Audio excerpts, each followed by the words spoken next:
வணக்கம். ராமகிருஷ்ண பரமஹம்சர் இப்போ அந்த மடம் அது இதெல்லாம் இருக்கு பாருங்க. முன்னாடி எப்படி இருந்தாருன்னா கோயிலில் பூஜாரியா இருந்தாருங்க. சுதாகரன்னு சொல்லுவாங்க. பட்டராக இருக்கும்போது என்ன பண்ணுவார், நல்லா குரல் வளம் நல்லா இருக்குங்க, அருமையாக பாட்டு பாடுவாருங்க.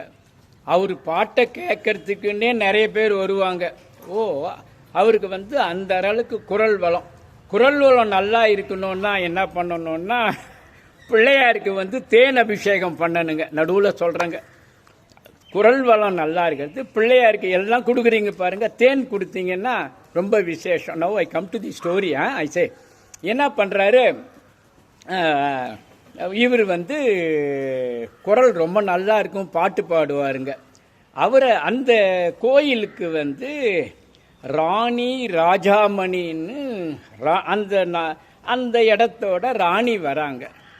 ராணி நல்லா உக்காந்துன்னு பாட்டை கேட்டு தாளம் தட்டி கேட்டுருந்தாங்க. திடீர்னு என்ன பண்ணாங்க தெரியுமா, அந்த ராணி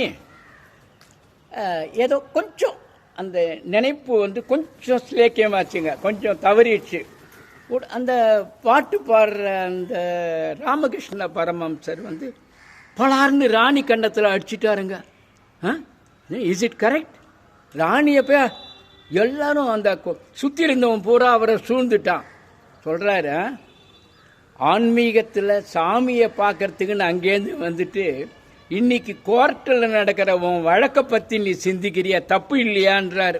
சாஷ்டாங்கமாக ராணி ராமகிருஷ்ணர் காலில் விழுந்து மன்னிச்சிருங்கன்னார். உன் கேஸு ஜெயிச்சிடும், நல்ல சாமியை இது பண்ணு, கும்பிடு அப்படின்னு சொல்லிட்டாருங்க. இதுலேருந்து நான் என்ன சொல்கிறேன்னா, நம்ம அந்த காலத்தில் படிச்சிருக்கோமே, work while you work, play while you play, and that is the way to be happy and gay, one thing at a டைம்னுவாங்க. அதே மாதிரி எந்த கட்டத்தில் எப்படி இருக்குமோ அதை செய்யணும். நன்றி, வணக்கம். ஹர ஹர ஹர மகாதேவ்.